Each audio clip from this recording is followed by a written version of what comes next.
Baik, setelah kita mempelajari teori mengenai deep learning, kali ini kita akan mengimplementasikannya menggunakan bahasa pemrograman Python.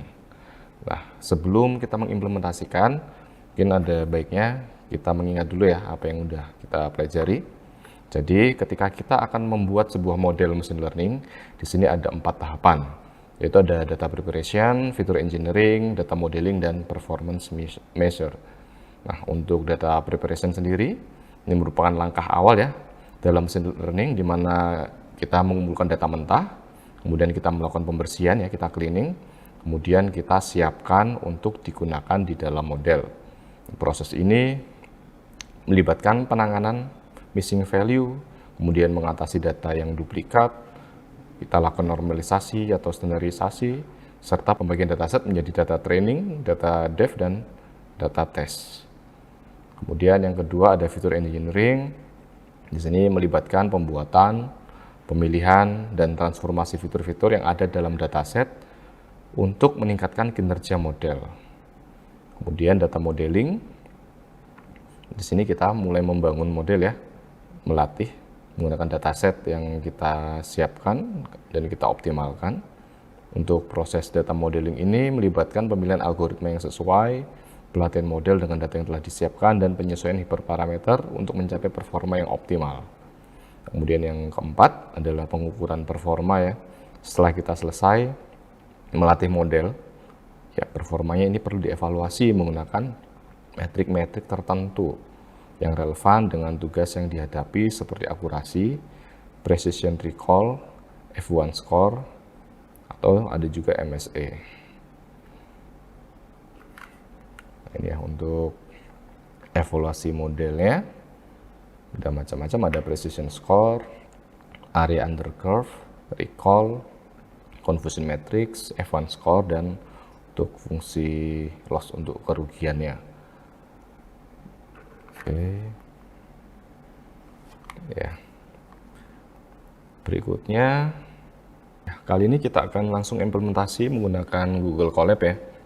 Di mana kali ini kita akan menggunakan data jantung. Ini kita udah punya datasetnya yang di heart.csv ini ya.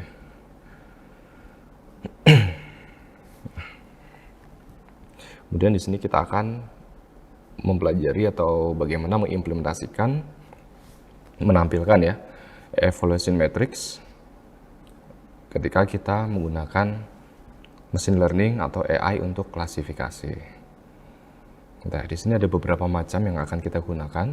Ada confusion matrix, classification report, ada akurasi, error, precision recall, dan lain-lain ya. Langkah pertama yang harus kita lakukan adalah kita mengimport library yang akan kita butuhkan. Di sini kita butuh pandas, numpy, seaborn, matplotlib ya. Ini untuk pengolahan data ya, untuk panda, pukulan angka, terus di sini matplotlib untuk plotting, untuk visualisasi data. Nah, di sini untuk metrik-metriknya kita menggunakan sklearn ya, sklearn metric. Di sini ada confusion matrix display, ROC AUC score, ROC curve, dan lain-lain. Oke, ini kita import dulu.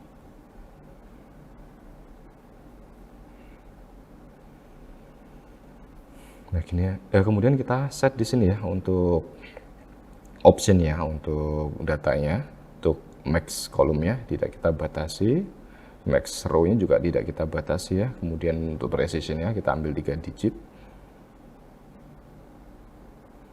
Angka berikutnya adalah kita membaca data yang setelah kita punya ya. Di sini kita menggunakan data jantung. Kemudian kita tampilkan. Sebelum kita membuat model, kita di sini harus memahami ya data ini apa saja isinya dan menjelaskan tentang apa. Jadi untuk data heart.csv, nah di sini ada beberapa kolom ya. Di sini ada age, itu adalah umur dari pasien dengan 1 tahun. Kemudian ada jenis kelamin, ada isiannya, ada M untuk male atau pria ya, ada F untuk female atau wanita. Kemudian ada kolom chest band type. Nah, di sini ada beberapa isian ya, ada TA atau typical angina, kemudian ada ATA, typical angina, ada NAP, ada ASY ini ya, asymptomatic. Kemudian ada resting BP, di sini adalah maksudnya tekanan darah ketika pasien itu tidak melakukan aktivitas berat. Jadi ketika dalam kondisi istirahat seperti itu ya. Ini satuannya milimeter air raksa ya, mmHg. Kemudian kolesterol, ini kadar kolesterol, satuannya mm/dl ya. Kemudian fasting BS, yaitu gula darah saat puasa. Ada resting ECG, ada max heart rate, ada exercise angina, outpeak, ada ST slope. Nah, di sini ada heart disease. Heart disease-nya ini adalah merupakan output kelasnya. Jadi dia memiliki penyakit jantung. Ini diisi dengan 1 ya, nilainya 1. Atau ketika pasien itu normal, tidak memiliki penyakit jantung, maka nilainya adalah 0. Nah, berikutnya kita akan lihat ukuran dari datanya. Nah, di sini ada 918 baris dan 12 kolom. Kemudian kita lihat infonya. Nah, dari sini kita bisa lihat bahwa dia memiliki 12 kolom ya.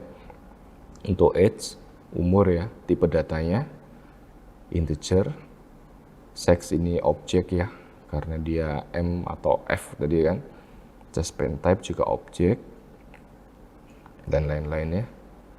Kemudian kita deskripsikan datanya. Nah, di sini kita bisa lihat untuk age, untuk semua data ya, untuk age, resting BP semua ada 918 data. Kemudian untuk main-nya, untuk age-nya 53,511, resting BP-nya 132,397 dan seterusnya. Ini bisa kita lihat statistiknya ya di sini. Ada standar deviasi, ada min, max, ada yang kemudian kita visualisasikan dulu datanya. Ini ketika kita mau visualisasi ya. Untuk sumbu X-nya kita kasih nilai kolesterolnya, untuk Y-nya adalah resting BP, jadi blood pressure saat rest. Dan pewarnaannya ini bergantung dengan chest band type-nya. Dan kita visualisasikan lagi dengan box plot. Box plot ini biasanya kita untuk mencari outlier. Tapi kali ini kita tidak akan membahas masalah outlier ya.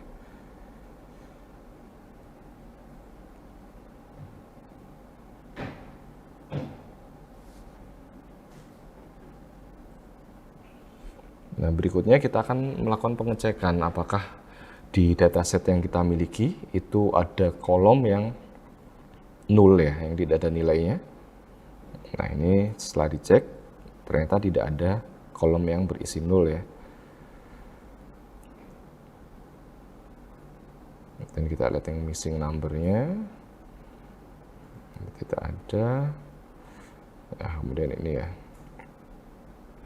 Di sini kita memiliki 918 data dengan 11 fitur dan 1 variabel output. Itu tadi outputnya dia memiliki penyakit jantung atau tidak. Oke, langkah berikutnya adalah kita membagi data set yang kita miliki menjadi data training dan data test. Nah, sebelumnya kita pisahkan dulu ya. Untuk fitur inputnya kita pakai X ya. Tapi di sini untuk variable outputnya kita drop, kita keluarkan ya. Jadi X ini adalah inputan, dia hanya akan berisi fitur-fiturnya. Jadi hanya ada 11 kolom. Di mana kolom ke-12 yaitu yang heart itu ya, heart disease, dia akan dia adalah variable outputnya, jadi kelasnya. Nah, ketika kita lihat di sini, lihat datanya ya, data di atas. Nah, di sini kan ada yang isian bukan angka, seperti sex, M atau F, kemudian Jaspen type ada ATA, NAP, ASY, kemudian ada racing ECG, isinya normal atau ST, dan seterusnya. Nah, di sini kita akan membutuhkan encoder. Encoder ini supaya nanti semuanya akan berubah menjadi angka.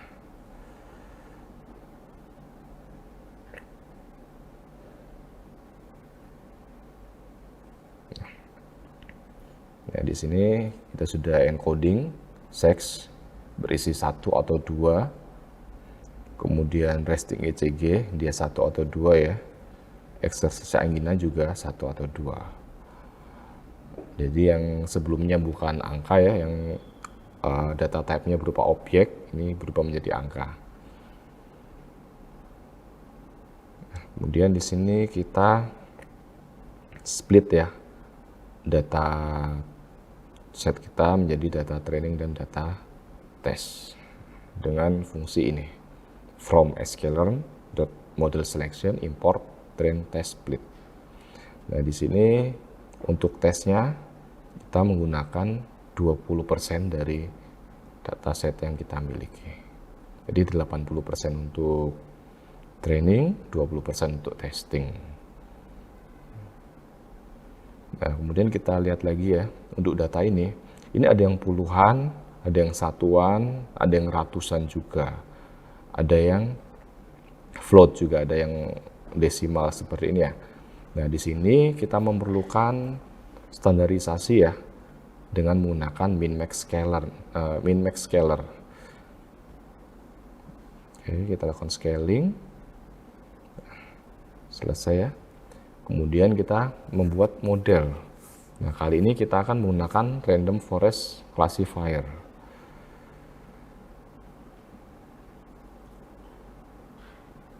Di sini selesai ya, ini tidak butuh waktu lama karena memang datanya tidak terlalu banyak. Untuk training akurasi kita dapat 100%, untuk model akurasi dia 85,87%. Nah, di sini ya akurasi adalah true positif tambah true negatif dibagi total dari true positif, true negatif, false positif, dan false negatif. Dan untuk penjelasan tentang confusion matrix sudah dijelaskan pada video sebelumnya ya. True positif itu apa, true negatif itu apa, ini sudah dijelaskan juga. Kemudian di sini kita akan menampilkan confusion matrixnya. Di sini kita menggunakan ini ya, confusion matrix display. Ini from estimator ya. Kita tampilkan. Nah, di sini untuk yang true labelnya 0, tidak mengalami tidak mempunyai penyakit jantung, dia diprediksi benar ya, diprediksi sebagai tidak memiliki penyakit jantung sejumlah 60. Nah, sedangkan yang dia tidak memiliki penyakit jantung tapi dia dideteksi atau diprediksi sebagai pasien yang memiliki penyakit jantung, di sini ada 16. Sedangkan ini yang memiliki penyakit jantung tetapi diprediksi tidak memiliki penyakit jantung ada 10. Dan di sini untuk yang true labelnya yaitu memang memiliki penyakit jantung dan dia diprediksi sebagai pasien yang memiliki penyakit jantung ada 98. Oke ya. Di sini kita tampilkan lagi. Di sini ya, confusion matrixnya. True positifnya ada 60, true negatifnya 98, false positif 16, false negatifnya 10. Kemudian kita tampilkan classification report. Nah, di sini untuk kelas yang tidak memiliki penyakit jantung, untuk precisionnya 0,86, recallnya 0,79, F1 score-nya 0,82 dengan support 76. Kemudian untuk kelas yang memiliki penyakit jantung, precision 0,86, Untuk recall-nya 0,91, F1 score-nya 0,88. Kemudian untuk klasifikasi akurasi klasifikasi ya, kita hitung lagi di sini. Print. Di sini dari model yang kita buat untuk akurasi klasifikasinya, kita dapat skor sebesar 85,87%. Kemudian kita akan menghitung classification error. Rumusnya ini ya, false positif tambah false negatif dibagi jumlahnya ini ya. True positif, true negatif, false positif, false negatif. Nah, di sini classification errornya 14,13%. Berikutnya kita akan menghitung skor precisionnya. Ya, untuk angka nilai-nilai true positif, true negatif ini sudah kita dapatkan dari sini ya. Ini dari confusion matrix. Kita sudah ambil komponen-komponennya.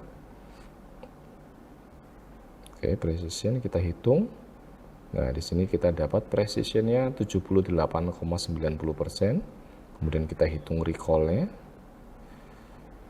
Recall di sini atau disebut juga dengan sensitivitas, kita dapat skor 85,71%. Berikutnya kita hitung true positive rate-nya. Nah, true positive rate ini rasio ya dari true positif dengan jumlah dari true positif ditambah false negatif. Nah, di sini kita dapat skor 85,71%. Dan false positive rate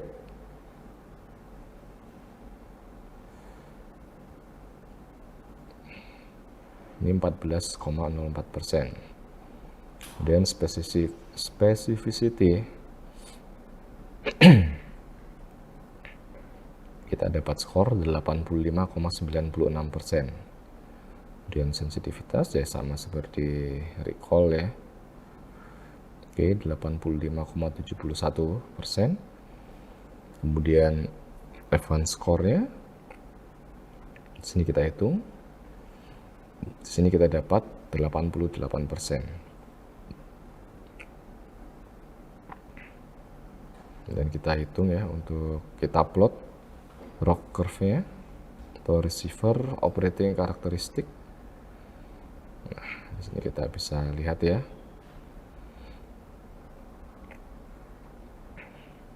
Kemudian present recall curve-nya.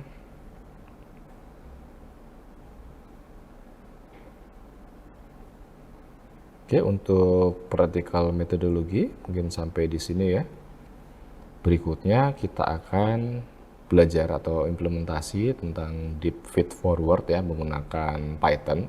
Ya, kita tetap menggunakan Google Colab. Oke, terima kasih.